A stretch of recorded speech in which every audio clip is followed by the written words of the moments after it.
Bonjour à tous, ravi de vous avoir aujourd'hui avec moi. Je suis Arnaud, médiateur culturel et scientifique et écrivain avignonnais. Et là, je me trouve devant la salle de la manutention, juste à côté du cinéma indépendant Utopia. Il y a aussi beaucoup de théâtre, il y a un chêne centenaire, il y a le Palais des Papes et l'Académie des Arts. Donc vous l'aurez compris, on est en plein cœur culturel avignonnais. Et là, derrière moi, il y a la 6e exposition avignonnaise de Joshua Martin, un artiste peintre qui n'a cessé d'évoluer depuis une quinzaine d'années, et vous allez voir toute sa vie et toute son œuvre. Et l'exposition s'appelle Viens voir, alors allons voir. Alors Joshua, il comprend très rapidement que son langage, en fait, ça passera forcément par les images. Il dessine depuis sa plus tendre enfance. On va voir au fur et à mesure de sa vie d'artiste que son art va prendre plusieurs formes. Il ne va pas se limiter à la peinture. Il y a des carnets, il y a des classeurs, il y a du collage très déterminant, la bande dessinée, le film d'animation, les poupées de chiffon, plein de choses. Pourquoi ? Parce que pour lui, l'art, l'énergie créative, c'est quelque chose qui va le sauver. Guérir de ses blessures avec l'art. Et ça, on va le voir dans toute l'exposition. Et d'ailleurs, en parlant de blessures, on va aller voir une œuvre qui est très intéressante, mais qui est un peu placée en secret, un peu cachée, pour pas choquer n'importe quel kidam qui traverse la rue. Et on est du coup devant Sergueï. Alors Sergueï, c'est une peinture qu'il a réalisée quand il avait 15 ans, et on y voit, vous voyez, les lacérations. Les lacérations, ce sont de vrais élans de colère. On voit les cheveux découpés et collés comme ça, les teintes rouge sang, donc quelque chose, les dents aiguisées, le regard sanguinolent, donc on voit quelque chose de bestial, de primal, d'instinctif. Sergueï, c'est vraiment une réponse artistique à son harcèlement quotidien qu'il subissait à l'école. Et les coups de couteau qu'on voit sur l'œuvre, c'est des vrais coups de couteau qu'il a mis. Et c'était mieux de les mettre dans une toile que sur ses petits camarades, quoi. Donc voilà, c'est vraiment, encore une fois, l'art qui permet de canaliser, de faire sortir les démons intérieurs. Et alors, petite anecdote, Sergueï, c'est un nom qui a été trouvé par sa mère.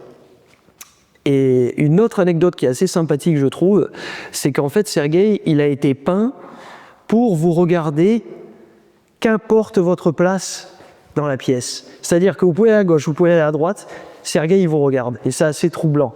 Et donc là, on a l'art qui permet en fait d'exorciser ces démons intérieurs, la haine, la colère, la violence. Ça permet de faire exister ces sentiments en dehors de lui. Et quelque part, de guérir, de ne pas garder ça en lui, grâce à l'art. Et alors si on se décale juste un petit peu à gauche, on a un triptyque en fait qui se crée avec Sergueï, le tableau Tout l'art, que voilà, c'est une terreur de jeunesse, et puis la photo de lui enfant avec un t-shirt où il y a écrit Aidez-moi. Ça représente bien en fait cette période où le harcèlement, la violence quotidienne, le besoin d'aide finalement et le besoin d'exorciser ses propres démons. Et alors après Sergueï, on va aller voir une autre couche d'horreur, comme il dit très bien lui-même.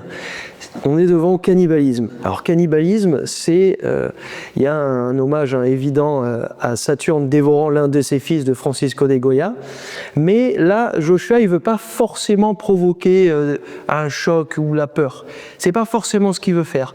Il veut quelque chose de plus mythologique, quelque chose d'archaïque, de brut.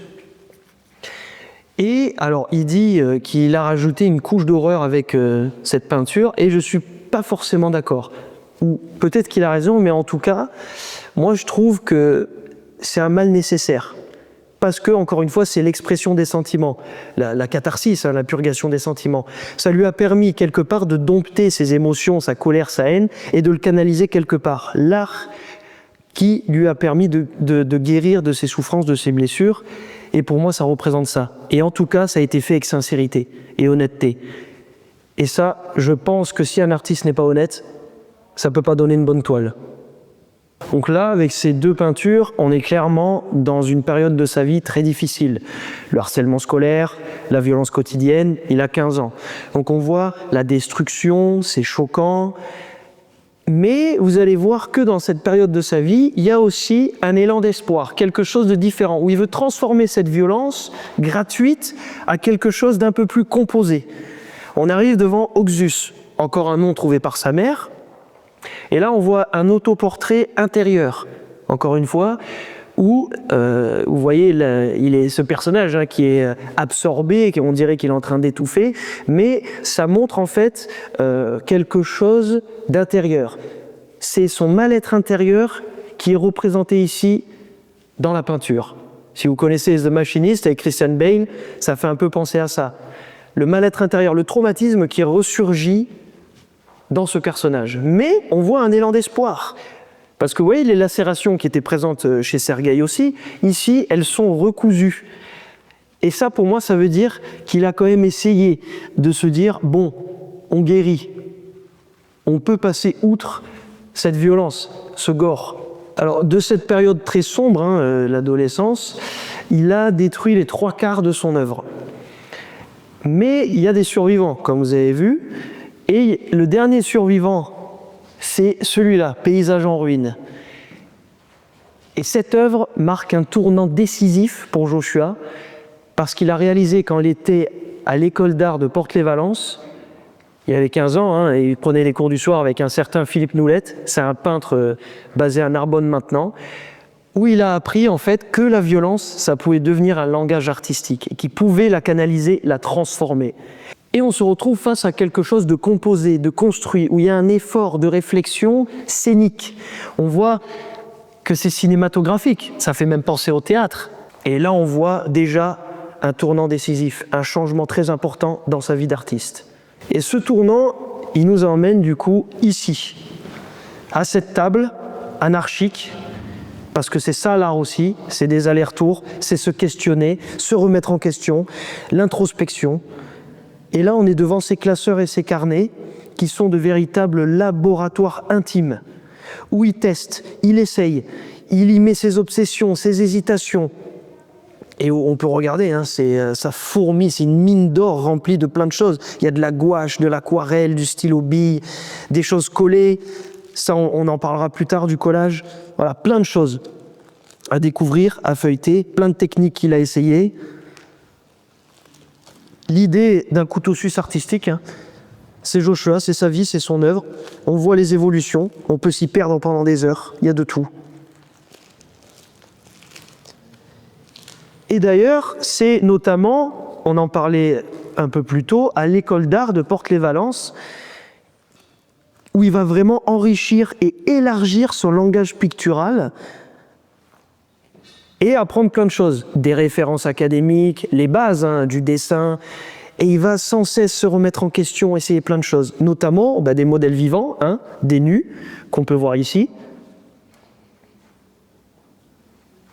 Et c'est ça qui a été toujours très important pour Joshua, essayer, comprendre, chercher, se remettre en question, ne pas se limiter. Est-ce que c'est pas ça le propre d'un artiste ? Et on voit ici cette recherche permanente, quotidienne, de plusieurs techniques.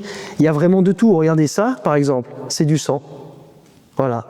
On a du portrait. Regarde, il y a même une lettre ici pour le journal de Mickey. L'art, ça dépend de ceux qui regardent. L'art, il est partout. Ça peut être une fusée dans l'espace, une cabane dans les bois, un petit déjeuner. L'art, il est partout. Il faut savoir regarder. Et là, on arrive maintenant à une technique très chère à Joshua, une technique qui l'accompagne encore aujourd'hui, qu'il a travaillé tellement d'années, c'est le collage. Et là, on est sur le collage d'images. Il y en a de toutes sortes, de toutes les inspirations. Et en fait, ça lui permet de construire, de déconstruire, d'assembler, de déchirer, de réparer, avec plusieurs éléments disparates, créer une nouvelle œuvre, enrichie. À cette époque, Joshua, il est au lycée, il est en bac pro artisanat et métiers d'art, option marchandisage visuel, et ça lui apprend vraiment à comprendre l'équilibre de l'image, de la composition, à comprendre comment le regard circule dans une image. Et alors, pour continuer sur les collages d'images, on a ici, regardez, de véritables déclencheurs d'imaginaire. Et c'est aussi la première fois de sa vie à l'époque où il commence un peu à ralentir. Là où avant, pour lui, l'art, la peinture, c'était quelque chose d'impulsif, de rapide, grâce au collage, il apprend à ralentir et à laisser rentrer dans sa vie un nouvel allié, le hasard. Et justement ici, on est devant un collage d'images grand format, mon paysage thérapeutique, où en fait Joshua, je parlais du hasard et du fait de ralentir, là on est en plein dedans. Cette œuvre l'accompagne en fait pendant plusieurs mois, pendant une rupture amoureuse douloureuse, et il apprend à ralentir. Parce que, vous voyez bien que forcément ça n'a pas été fait en 2 secondes, il y revient souvent, il arrête un peu pendant quelques jours, il recolle quelque chose, il enlève, il crée, il modifie, il y revient souvent. Et c'est évidemment quand même un clin d'œil au Jardin des délices de Hieronymus Bosch. Et c'est là où en fait il prend conscience que le processus de création est plus important que le résultat final. Parce que ce processus de création, en fait, c'est également un processus de guérison. Ça lui fait du bien, il fait sortir tout ce qu'il a en lui de néfaste. Et alors après l'Apocalypse, mais on voyait quand même dans ce paysage un peu plus de couleurs, on vient ici à Martin Pêcheur, un collage, encore une fois, d'images plus apaisé, plus sensible, plus délicat, plus humain, plus nuancé, avec un fond coloré. Et il y en a d'autres, on va aller les voir. On a également Trèfle, ici, qui a encore un collage d'images. Et pareil, on voit ce personnage sympathique, intimidé face à ce trèfle. Et alors une anecdote assez marrante, très poétique, c'était que ce trèfle, en fait c'est un vrai trèfle, et un ami de Joshua en faisait pousser chez lui dans son jardin pour les offrir à ses amis. Voilà. Et c'est un trèfle évidemment à 4 feuilles, par rapport à la chance, et je trouve que ça ajoute une petite touche poétique, même de tendresse, voilà, d'amitié à cette œuvre, et on rentre dans quelque chose de plus apaisé, de plus humain, de plus délicat, de plus nuancé. Et on voit en fait dans cette peinture, dans ce travail, les prémices de la bande dessinée, parce que ce personnage qui est nuancé, surpris, intimidé, curieux, en fait on se dit qu'il peut à tout moment parler, on imagine une histoire derrière. Et c'est là qu'on va commencer pour Joshua à se dire, tiens, je peux créer des histoires en fait aussi, la narration. Et quand on parle de nuances, regardez ces personnages sympathiques, forts. Joshua il était très enthousiaste quand il a créé ces personnages. Et là encore, on voit encore plus que le tableau d'avant, le pouvoir de suggestion de cette peinture. Parce qu'on se dit, c'est sûr qu'il y a une histoire à raconter, il y a quelque chose à faire. Eh bien oui, ça sera la prochaine étape de Joshua, mais on en parlera plus tard, court-métrage d'animation. Alors on a vu Sergueï et Oxus, qui sont le reflet des émotions, des démons intérieurs que Joshua avait pendant sa période sombre. Et là maintenant, on arrive à quelque chose où Joshua, il arrive à prendre de la distance avec ses démons intérieurs, son mal-être intérieur. Carrément, on le voit ici peindre lui-même Sergueï. Donc où en fait il est capable de se regarder dans le miroir, de s'observer et d'analyser. Et c'est cette distance et cette nuance qui est très importante dans son évolution artistique qu'on retrouve ici. Donc quelque chose de plus étudié, de plus mesuré et de plus assumé. Et on a aussi cette apparition de sa propre physicité. Et alors j'attire un peu votre attention sur cette phrase. Ne vous souvenez pas de moi. Donc évidemment, c'est quand même c'est du cynisme, parce que il l'a peint, il s'est regardé, il l'expose. Mais ça nous amène vers quelque chose de très important, l'écriture. Quelque chose qui sera encore une fois un tournant décisif dans sa vie d'artiste. Et Joshua, il est habité par les mots. Donc en plus du collage d'images, il y a le collage texte qui entre également en jeu. Là, vous voyez, on en voit plusieurs. Alors ça vient de ses journaux intimes qu'il a collés lui-même, il a composé. Vous voyez, c'est un travail de composition. On déchire, on colle, on remet, on enlève. Et il a des inspirations, Émile Cioran, Antonin Artaud, Lovecraft, voilà, il y en a plusieurs. Mais moi, il y a une phrase qui m'a toujours vraiment fait quelque chose, on va le dire, hein, parce que c'est pas une phrase qu'on place au brunch du dimanche matin avec Pépé José et Mamie Josiane.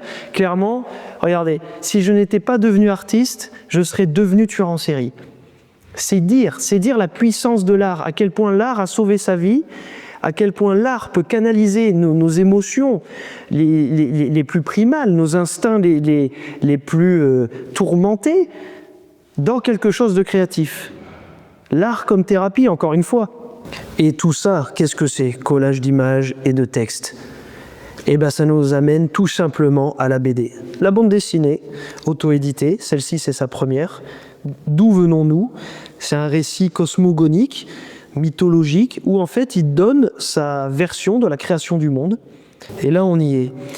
C'est Joshua, c'est la BD, c'est l'envie de faire dialoguer, l'envie de créer des mondes, l'envie de narration et d'écriture. Et cette BD, auto-éditée, il la réalise pendant qu'il est aux Beaux-Arts de Valence. Et je vais d'ailleurs vous montrer des petites choses qu'il a faites pendant qu'il était aux Beaux-Arts de Valence, parce que ça vaut le détour. Donc, les Beaux-Arts de Valence, pour lui, ça a été vraiment l'occasion de toucher à tout. Là, ici, on a une maquette qu'il a réalisée quand il était là-bas. Donc, on va bricoler sans cesse, puis il y a aussi remplir des carnets, tester, hésiter, des poupées de chiffon faites avec de la récup. Vraiment, tout un tas de choses. Cette obsession vraiment de toucher à tout. Regardez là, il y a aussi la photo, important pour un artiste. Encore une fois, l'image, hein, avec des écritures. Et puis, après, on a évidemment la vidéo. Il vient à la vidéo parce qu'il commence à toucher à ce médium et à se rendre compte de toutes les possibilités qu'un appareil, qu'une caméra peut donner à un artiste. Là, on est devant une vidéo de recouvrement. Et en fait, c'est un pont artistique entre la peinture et la vidéo. Donc ça, c'est intéressant. Et alors, il recouvre de blanc certaines de ses œuvres. Alors, certains diront c'est dommage, c'est de la destruction. La destruction, c'est pas forcément négatif. La destruction, ce n'est pas forcément de l'effacement. La destruction, c'est aussi pour se sentir un peu plus léger. Quand on a créé pendant des années et des années et des années, ça fait du bien, on se sent un peu lourd, ça fait du bien aussi de recouvrir pour laisser la place à quelque chose de nouveau. Il obtient son diplôme national d'art avec la mention pour la recherche plastique. Et alors, en sortant des Beaux-Arts, Joshua, il veut plus choquer gratuitement cette violence gratuite qu'il pouvait avoir avant. Il se recentre, il se repositionne. Et il va donc dans une ville magnifique, la ville d'Avignon, la cité papale. Et qu'est-ce qu'il y a à Avignon? Il y a le théâtre. Ce qui lui permet d'aiguiser son regard. L'art de la scénographie, les lumières, la composition. Et il fait, en même temps, il continue les BD auto-édités avec les 2 tomes de l'Épouvanteur. Alors, ça devait être une trilogie, mais il s'est recentré. Et c'est cette capacité à se recentrer, à délaisser la violence gratuite, parce que le personnage principal, il a beaucoup d'envie meurtrière et tout, c'est pas très gai. Et en fait, il le comprend, Joshua. Il se dit non, je suis plus dans ça. Je préfère abandonner au 2e et pas faire le 3e, pas forcer dans quelque chose qui ne lui ressemble plus. Et ça nous amène à Je ne suis qu'un os, sa dernière BD auto-éditée. Donc on retrouve ce personnage de Joshua qui peint Sergueï. Et c'est justement ce dont on parlait plus tôt. Ça parle des prémices de sa vie d'artiste, sa découverte de la peinture. Vous voyez, hein, les premiers dessins. Et notamment le harcèlement scolaire, la violence quotidienne. Et vous voyez, là, on voit l'importance du noir et blanc. Il ne le savait pas encore, mais ce noir et blanc, il allait le retrouver plus tard. Peut-être dans des courts-métrages d'animation, on ne sait pas. Regardez-moi ça. Mais parmi tout ce noir et blanc, il y avait quand même des touches de couleur assez symboliques qui apparaissaient ça et là. On a tout ça dans cette œuvre, Je ne suis qu'un os. Il faut l'acheter, c'est excellent. Donc voilà, à Avignon, Joshua, il continue à faire ses bandes dessinées auto-éditées, à en vendre quelques-unes. Il fait aussi des expositions, ses premières expos, hein. Mais ça ne suffit pas à remplir le frigo. Donc, il devient plâtrier en prothèse dentaire. Et regardez, là vous avez plusieurs moulages, et c'est assez symbolique. Finalement, ça fait beaucoup écho à son art, à ce qu'il fait, à ce qu'il veut défendre, parce que regardez, il redonne le sourire à des personnes, il redonne de la confiance, et encore une fois, on est dans la thérapie. Et Joshua, il a toujours été intéressé par les métiers à la frontière entre le soin et la création, le médical et l'art. Et là, on est en plein dedans. Et là, on voit un autre métier qui a intéressé Joshua dans la prothèse oculaire. Donc encore cette volonté de soin et de création en même temps. Donc c'est logique finalement tout ça. Et tout ça, ça lui permet en fait de s'inscrire dans quelque chose de plus grand, de social. Parce que plâtrier en prothèse dentaire, il y a beaucoup de minutie, il y a beaucoup de rigueur. Mais c'est pas que pour lui, c'est aussi pour les autres, c'est aussi pour quelque chose de plus grand, d'expansif. Et c'est ça l'art. L'art c'est multiple, l'art c'est partout. C'est pas juste être dans son atelier de peinture, faire de la peinture, terminer bonsoir. Ça a une vocation un peu plus générale. Et là on se retrouve devant un medley, en fait, un assemblage de ce qu'il est en train de réaliser, ces courts-métrages d'animation, de 2 films dont on parlera plus tard, en noir et blanc. Et il a plusieurs inspirations dans le cinéma, parce que là, c'est vraiment son œuvre totale. On peut citer Bergman, Lars von Trier, Haneke, voilà. Il a plusieurs inspirations. Et tout son parcours artistique l'a amené vers ça. La BD, la vidéo, la photo, les carnets, sa recherche permanente et quotidienne. C'est un peu le boss final, pour lui, de son art. Il travaille la composition, le storyboarding, les lumières et le choix du noir et blanc. Pourquoi le noir et blanc? Eh bien parce que le noir et blanc, moi personnellement, je trouve qu'il a une poésie que la couleur ne peut pas se permettre. La couleur, c'est trop distrayant. Le noir et blanc, c'est poétique. Ça va direct au but. Ça raconte une histoire. Ça permet de ne pas déranger. Enfin bref, plus sérieusement, c'est parce que la lumière raconte une histoire. Là où, malheureusement, je trouve que la couleur, c'est un peu trop distrayant. Travaille sur tablette numérique, il délaisse ses pinceaux, nouvelle étape. Alors si vous voulez mon avis, c'est vraiment, que ça soit le travail de la lumière, de la composition, le noir et blanc, moi j'adore, je suis client, je suis fan, j'adore ça. Et tout ce qu'il a fait, en fait, on vous sent vraiment un artiste qui s'est laissé transpercer par tout un tas de médiums différents, plein d'inspirations différentes, et ça l'a amené à ça.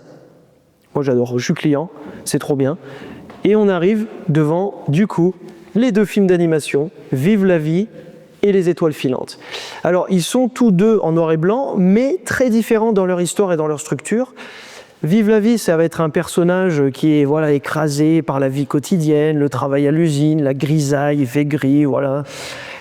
Mais voilà, c'est plus une survie qu'une vie en fait qu'il a. Et un jour, il y a une fracture qui arrive dans sa vie, un souvenir d'enfance, qui va l'amener, peut-être, s'il laisse le destin faire, vers une aventure. Vive la vie, c'est plus contemplatif, c'est plus lent, c'est plus introspectif. Alors que Les étoiles filantes, c'est plus fantastique. C'est une fable humaine, écologique, c'est la nature. Et en fait, c'est un personnage qui s'appelle Ernest, qui vit reclus dans la forêt, et il y a un crash de 3 extraterrestres, comme ça, brutalement dans la forêt, et il les accueille. Il va devenir leur ami. Et alors, ce qui est dingue, c'est qu'il va même tellement bien s'entendre avec eux, qu'il va se battre contre ses semblables, Ernest, l'humain, pour sauver les extraterrestres. Bon, en tout cas, je vous vois venir, je veux dire, c'est pas les studios Disney, machin, il n'y a pas 6000 gars derrière. Là, c'est l'œuvre d'une vie, ça prend beaucoup de temps, donc ça sortira vraisemblablement en 2027, et on lui souhaite beaucoup de succès, je veux dire, les Oscars, Spielberg qui l'a plu, voilà, on sait jamais de quoi la vie est faite. Bon. Alors on va partir pour un petit florilège d'anecdotes maintenant. Donc c'est un peu toutes les époques, toutes les périodes, voilà, dans sa grande ligne de vie, Monsieur Martin. Regardez celui-là par exemple. Alors ça c'est marrant parce que c'était ses cheveux quand il était petit. C'est ses vrais cheveux. Ici, on a une peinture d'un monsieur qui a pas l'air d'aller super bien, alors qu'il a été peint en Espagne devant la mer, un cadre paradisiaque. Voilà, donc c'est assez antinomique. Ici, on a le piano qui est représenté. Le piano qui est quand même quelque chose de très chronophage, de très accaparant. Joshua, ça l'a toujours intéressé, le piano. Mais voilà, le piano, il faut du temps, il faut vraiment s'adonner à cette discipline. Et il espère qu'un jour, peut-être, il pourra avoir le temps de faire ça. Pourquoi ? Parce que chaque note disparaît quand on la joue, et ça, c'est sympa. Ça laisse pas de traces, ça met pas le bordel dans un garage, comme ces 6 milliards de peintures qu'on adore, hein, mais bon. Et alors là, on est devant le noir, le plus noir du monde, hein, c'est le plus sombre, que l'on peut acheter, parce qu'en fait, c'est le Musu Black, celui-là. Le Vanta Black, il a 99,96% d'absorption de la lumière, et c'est un Indien, Alish Kapoor, qui l'a privatisé, qui l'a acheté. Donc, il n'y a que le Musu Black qui est dispo pour les peintres comme Joshua, etc. Et ici, on a Joshua qui offre son cœur à sa copine. Donc c'est l'idée de capturer l'amour, de figer un instant, hein, très romantique. Là, on a quelque chose d'intéressant quand on sait le noir et blanc, à quel point c'est important dans sa vie, et ça sera important dans sa vie. Il comprend en fait que l'étrangeté peut être quelque chose d'apaisant, avec des émotions nuancées. Vous voyez, quelqu'un qui essaye de rassurer, un alien qui essaye de rassurer un être humain. Bon voilà, on a ce travail du noir et blanc déjà présent. Et en parlant de noir, on a ce tableau. Donc c'est à la mort de son père qu'il a peint ça. Encore une fois, il a voulu capturer quelque chose d'impalpable, hein, la mort. Il a voulu figer l'instant et il l'a représenté de cette façon, voilà, avec le chapeau, la montre à gousset. À côté, on a Jésus. Alors c'est une représentation voilà, du sauveur, hein, hébraïque, Jésus. Pourquoi ? Parce qu'en fait, Joshua, ça vient de Yeshua en hébreu et ça veut dire Dieu sauve. Donc voilà, c'est quand même assez représenté dans ses œuvres. Et donc cette dimension religieuse, on la retrouve ici aussi, hein, une autre forme de religion, hein, plus même une mythologie, notamment Lovecraft, une de ses inspirations principales, avec tous ses yeux comme ça, la folie, le trou noir comme ça, béant, et puis évidemment la mention encore une fois divine. Et on arrive encore une fois à la nuance. On a déjà parlé de la nuance, et là on a cette dualité de sentiments. Hein. Ce clown qui est censé apporter la joie, le rire, le bonheur, mais qui est en fait fondamentalement triste, malgré toutes les couleurs qui sont apposées sur la peinture. On a d'autres couleurs. Attendez, on en a des couleurs différentes. Mais regardez, ici les couleurs macabres, ce bleu profond poussé un peu à leur paroxysme, et ces personnages comme ça, encore une fois, c'est très nuancé parce qu'on se dit ok, c'est rassurant parce qu'il lui dit allez, ça va aller, pas de souci, mais ça fait quand même très froid dans le dos. Vous voyez les yeux, la froideur, donc ça crée quelque chose d'assez dichotomique et de très nuancé. En tout cas, vous l'aurez compris, pour Joshua, créer, c'est une quête, une nécessité, un besoin, un feu. Et Joshua, avec le temps et son évolution artistique, il a délaissé son austérité et l'étrangeté. Mais l'étrangeté, il joue avec, il l'a dompté. Maintenant, il a le calme, la contemplation, la poésie. Et on a compris, et surtout lui, il a compris, qu'il faut créer, il faut faire, tant que c'est honnête. Parce que c'est ça qui est important, c'est la sincérité, c'est l'honnêteté. Et ce calme qu'il a réussi à acquérir, il le protège maintenant. Merci d'avoir suivi cette visite et cette vidéo. Et vive l'art!